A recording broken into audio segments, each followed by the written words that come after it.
Dimanche 19 janvier 2025, toujours 98 otages aux mains des groupes terroristes dans la bande de Gaza. Ce soir, il doit y en avoir 3 en moins, 3 femmes. On attend toujours la publication de leur nom. Le Hamas affirme ce matin qu'un problème technique l'empêche de le faire. Le cessez-le-feu est-il remis en cause? Pour en parler, on retrouve Yehuda Lankri, ancien ambassadeur d'Israël en France et à l'ONU. Yehuda Lankri, bonjour. Bonjour Eva. Avant de revenir sur cette actualité, on l'a appris il y a un peu moins d'une heure, le corps d'Oron Shaul, tué et capturé par le Hamas en 2014, a été retrouvé dans la bande de Gaza lors d'une opération pendant la nuit, lors d'une opération notamment de Tsahal. Une réaction alors qu'aujourd'hui, des otages, normalement 3 femmes, doivent rentrer en Israël? C'est une coïncidence heureuse.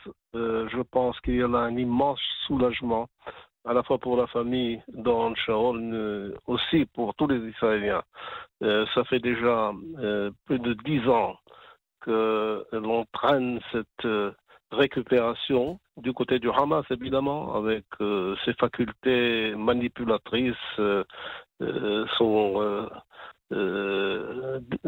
je puis dire, son culte de la perversion et des affaires sordides, de sorte qu'on n'avait plus de nouvelles de Oron Shaul et de son camarade tombé avec lui, Hadar Goldin.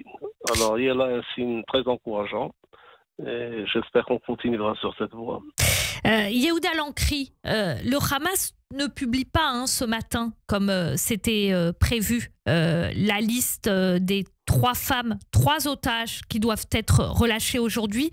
C'est des libérations au compte-gouttes et on n'a même pas les noms encore, alors qu'on aurait dû les avoir hier. Est-ce que cet accord de cessez-le-feu, c'est une mauvaise chose? Est-ce qu'il est remis en cause ce matin? Ici et maintenant, il est remis en cause par le Hamas. Ça n'a rien de surprenant d'ailleurs. C'est typiquement caractéristique du comportement de Hamas. Un groupe terroriste génocidaire, il faut le rappeler, mais aussi manipulateur, vicieux, pervers. Il faudra faire avec jusqu'au moment où on arrive à réaliser quand même cet accord qui a été obtenu après tant de difficultés. Ça veut dire que, d'après vous, Yehuda Lankri, malgré ce contretemps déchirant, on n'a toujours pas le nom des otages, il faut le mettre en branle, cet accord de cessez-le-feu. Il y a quand même des terroristes qui ont commis des actes terribles qui doivent être relâchés aussi. Encore une fois, on a affaire au Hamas, peut-être le groupe terroriste le plus cruel que l'on connaisse de par le monde. Donc, nous avons été défaits, il faut le dire, le 7 octobre. Stratégiquement, le Hamas a réussi son coup. Israël a accusé une défaite énorme. Donc, il faut se plier aux conditions de l'actualité. Et si l'on veut C'est le prix avancer, à payer pour l'échec sécuritaire du 7 octobre? c'est l'un des prix à payer. Il y en aura encore d'autres, mais c'est l'un des prix à payer.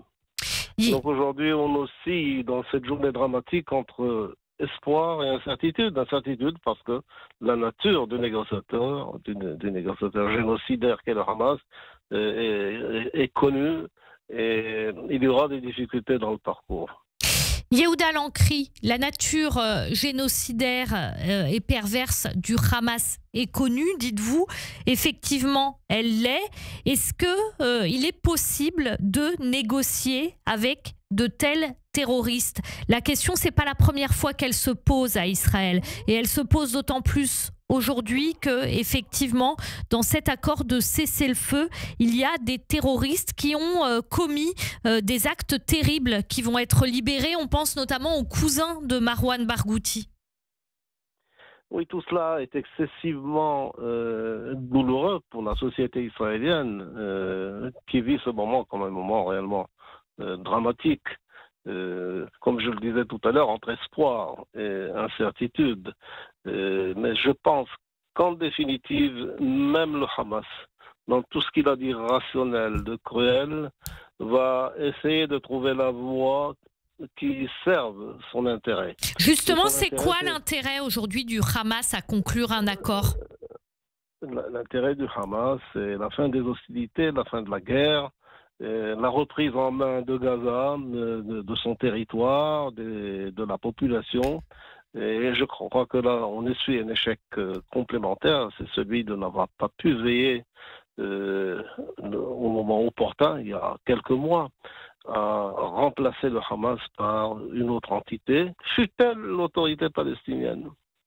Yehuda Lankri, justement, c'est ça, hein, les objectifs de guerre. Binyamin Netanyahou, il l'a dit hier dans son discours, les objectifs de guerre, c'est toujours la chute du Hamas et de récupérer les otages. Pourquoi est-ce que Israël n'arrive pas à favoriser un autre leadership dans la bande de Gaza? Est-ce que c'est parce que tous les Palestiniens sont favorables au Hamas et que c'est pas possible de le faire? Ou alors, est-ce que c'est parce qu'il y a aussi, même si l'ennemi est terrible, et ça c'est pas à remettre en cause, des manquements à cette organisation au niveau israélien? Mais bien sûr qu'il y a des manquements du côté israélien.